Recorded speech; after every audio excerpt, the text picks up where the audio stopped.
दोस्तों, जब किसी मुल्क का हाथ भारत के ताकतवर हथियारों पर पड़ता है तो पड़ोसी मुल्कों की धड़कनें तेज होना लाजमी है। और यही मंजर आज भूमध्य सागर में दिख रहा है, जहां भारत की मदद से ग्रीस का हौसला आसमान छू रहा है।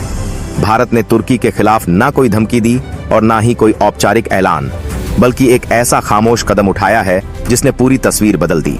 जी हाँ दोस्तों, भारत ने सीधे उसके घर के सामने INS त्रिखंड तैनात कर दिया है, वह भी ऐसे हथियारों से लैस होकर जिनसे इसकी ताकत का अंदाजा सिर्फ नाम सुनते ही लगाया जा सकता है। 8 ब्रह्मोस सुपरसोनिक मिसाइलें, 32 बराक, 8 एयर डिफेंस मिसाइलें, रैपिड फायर गन और टॉर्पिडो ट्यूब्स से लैस यह जंगी जहाज अब ग्रीस के साथ भूमध्य सागर में अभ्यास कर रहा है।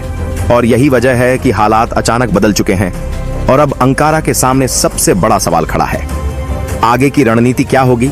इसका मतलब यह था कि इंडियन नेवी के पास हर प्रकार के जोखिम का मुकाबला करने की पूरी क्षमता थी, और इसे देखकर न सिर्फ तुर्की की सेना चौंक गई है, बल्कि उसने भूमध्य सागर में अपनी पेट्रोलिंग तक रोक दी। जी हाँ, भारत के पलटवार के डर से तुर्की अब अपने ही इलाके में डर के मारे हिले डुले जा रहा है। तो सवाल यह है कि आखिर हुआ क्या, और यह भारत का त्रिकुट बेड़ा ऐसा क्या कर रहा है कि तुर्की बार बार कह रहा है भारत वापस जाओ। फिलहाल वीडियो को शुरू करने से पहले वीडियो को लाइक करके कमेंट में यह बताइए कि क्या भारत और ग्रीस का यह अभ्यास तुर्की के सामने सही कदम है। दरअसल दोस्तों, देखा जाए तो भारत और ग्रीस के बीच रक्षा सहयोग जोर पकड़ रहा है। इस कहानी की बुनियाद रखी गई थी प्रधानमंत्री मोदी की ग्रीस यात्रा के दौरान, जहां भारत और ग्रीस ने सिर्फ हाथ नहीं मिलाए बल्कि एक दूसरे की ताकत बनने का वादा किया, और उसी वादे को निभाने ग्रीस के एक बुलावे पर भारत ने अपने सबसे खतरनाक जंगी जहाजों का बेड़ा भूमध्य सागर की ओर रवाना कर दिया।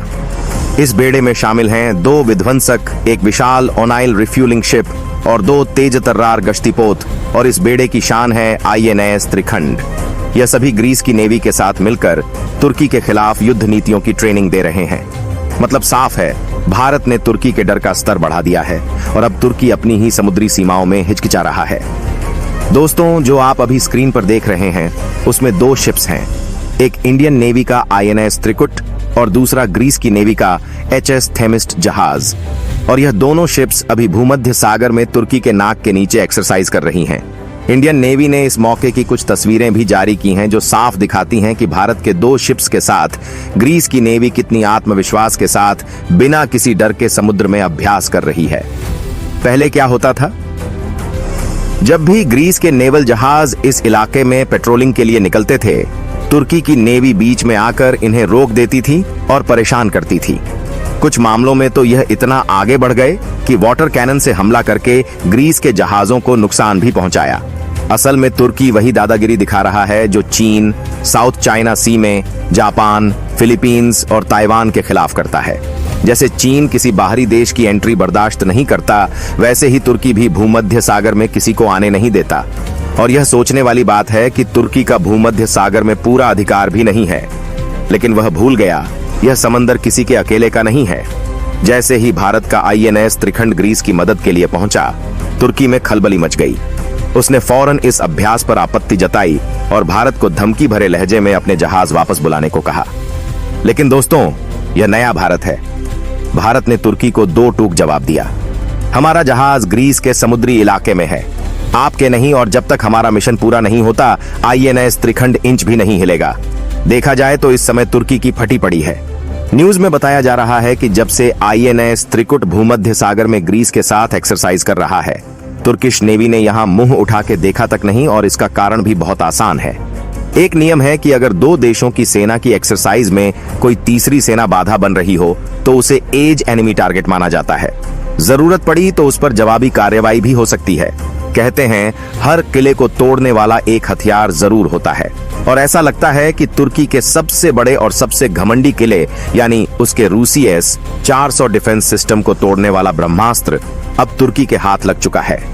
जी हाँ, INS त्रिखंड की दहाड़ से तो तुर्की पहले ही सदमे में था, लेकिन अब इजराइल ने ग्रीस को एक ऐसी चीज देने की पेशकश कर दी है जिसने तुर्की के राष्ट्रपति अर्दन की नींद उड़ा दी है, जो तुर्की के चारों ओर बुना जा रहा है। इस खेल की शुरुआत हुई थी जब यरूशलेम की धरती पर इजराइल और ग्रीस के प्रधानमंत्रियों ने हाथ मिलाया और ऐलान किया कि उनका रक्षा सहयोग अत्यंत महत्वपूर्ण है। बातचीत शुरू हुई कि ग्रीस इजराइल से आयरन डोम जैसा मिसाइल डिफेंस सिस्टम और खतरनाक आर्टिलरी सिस्टम खरीदेगा। लेकिन साइप्रस की अंधेरी रातों में कुछ ऐसी तस्वीरें सामने आईं जिसने अंकारा, तुर्की की राजधानी के होश उड़ा दिए। तस्वीरों में इजराइल में बना Barak MX air defence system चुपचाप तैनात किया जा रहा था। तुर्की तिलमिला उठा। उसके रक्षा मंत्रालय ने फौरन चेतावनी दी कि यह तैनाती इस इलाके के नाजुक संतुलन को बिगाड़ देगी और इसके खतरनाक परिणाम होंगे। तुर्की का डर बेवजह नहीं है। खुद उनके रक्षा विश्लेषक अर्दा मेवुतोगु ने माना है कि यह बराक एमएक्स सिस्टम रूस के S-300 से कहीं ज्यादा खतरनाक है। यह वही S-300 है जिसे साइप्रस ने 1997 में खरीदने की हिम्मत की थी, लेकिन तुर्की की धमकियों के कारण कभी तैनात नहीं कर पाया।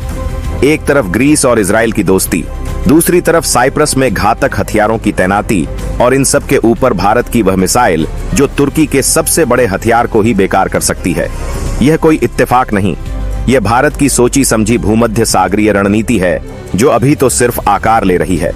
खबर है कि INS त्रिखंड आने वाले महीनों में इटली और फ्रांस के बंदरगाहों पर भी अपनी मौजूदगी दर्ज कराएगा।